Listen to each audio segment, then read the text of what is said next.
Oke, sekarang saya akan menanggapi satu Kiai NU ini di Kabupaten Serang yang kemarin-kemarin masih ngumpet-ngumpet malu-malu kucing. Sekarang beliau menunjukkan batang hidungnya. Sekaligus sebelum saya memberikan tanggapan atas statement beliau, ternyata beliau membuat kecewa muridnya karena muridnya sedang laporin saya. Karena saya menyebut beliau mendukung PIK. Muridnya yang ketua Golkar itu, Bandar Lampung, ngelaporin saya ke Polda Banten. Nah, kan jadi bikin kecewa kalau ada video seperti ini, Pak Kiai. Panjenengan tega kali tidak menjaga perasaan murid. Ada, ya sudahlah, nggak penting juga nanggapin si Dewan itu ya. Si Dewan Halu itu. Nah, sekarang kita masuk ke pembahasan Kiai Matin Syarqawi. Seperti apa sih beliau pembelaannya? Nah, kita simak bersama-sama tanpa ada potongan.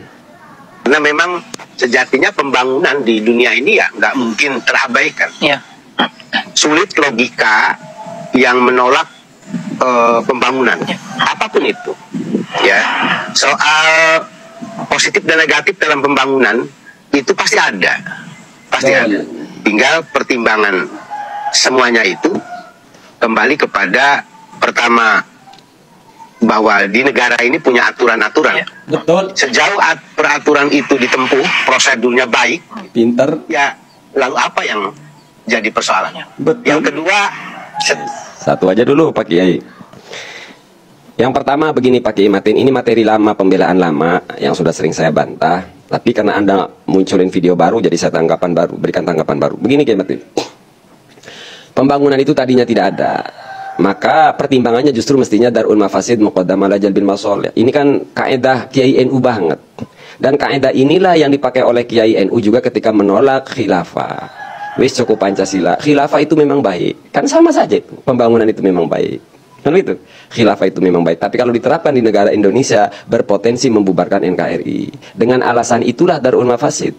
Kiai NU menolak khilafah, merasa cukup dengan Pancasila. Tapi sekarang giliran ketemu proyek, kok Kiai NU seperti Anda ini berubah, nggak ingat kaidah ini Kiai Matin Syarqawi. Kan gitu. Kemudian pertimbangannya hukum, justru Pak Kiai Matin Syarqawi, Kiai NU, justru pertimbangannya undang-undang. Kita menolak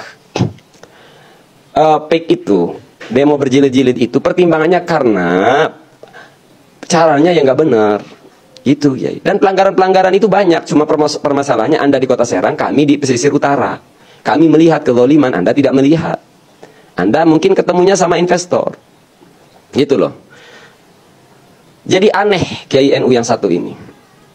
Nggak tahu ada berapa banyak ini Kiai NU macam Matin Syarqawi ini. Mendadak aneh. Ketika Kiai NU itu kalau ketemunya kelompok transnasional seperti Hizbut Tahrir, itu mendadak pintar mereka itu hujah-hujah. Tapi saat ketemu dengan investor begini mendadak tumpul argumennya. Dan nanti boleh dibantah saya itu Kiai. Dan sudah saya sampaikan ke murid Anda Jayadi. Jadi murid Anda itu kan tidak sanggup. Yuk kita diskusi di forum resmi. Di kecamatan. Lokasi terserah Anda. Lokasi terserah Jayadi, saya bilang. Lah kata murid Anda Jayadi. Kalau debat diskusi kami kalah kan katanya. Ya memang. Karena kalian itu cuma pintar ngomong aja. Di hadapan investor. Kalau menghadapi rakyat, kalian itu mendadak pelongo. Argumen begini kan argumen pelongo. Dia sendiri ngomong ada positif, ada negatif. Bukankah harusnya kaidahnya darul mafasid muqaddam ala jalbil masolih? Berbeda dengan kita disudutkan dengan keadaan yang harus memilih antara dua pilihan, mudorot, dua-duanya mudorot, maka pilih yang sedikit mudorotnya. Itulah yang disebut akhafid darurin. Nah kalau belum, konsepnya mestinya darul mafasid muqaddam ala jalbil masolih. Nah saya mendadak heran sama Kiai NU seperti Matin Syarqawi ini ya. Jadi pintarnya mendadak kalau menghadapi umat Islam yang beda pemikiran, beda ormas, beda apa gitu loh. Begitu ketemunya sama investor pemborong, mendadak tumpul logikanya. Nah, itu Pak Kiai Matin Syarqawi ya. Dan buat kader-kader NU, pengurus-pengurus NU, Kiai-Kiai NU, boleh tersinggung atas apa yang saya sampaikan ini. Tinggal panggil saya, duduk di forum resmi. Saya menanggapin ini ya karena pengecut ini, rombongan Kiai Matin Syarqawi ini. Diajak duduk bersama, forum resmi ada yang berani. Nah, maka melalui video ini saya sampaikan, kalau ada Kiai NU yang tersinggung dengan statement saya panggil saya datang. Hatta di PBNU saya ladenin. Dan orang NU tidak usah berargumen, oh Maesa kok diladenin. Yang ngeladenin saya itu yang sudah ngelaporin itu muridnya Kiai Matin Syarqawi, seorang anggota dewan ketua Golkar. Jadi yang sudah ngeladenin saya, mau penjarain saya, mau melaporkan saya, itu PCNU Kabupaten Serang.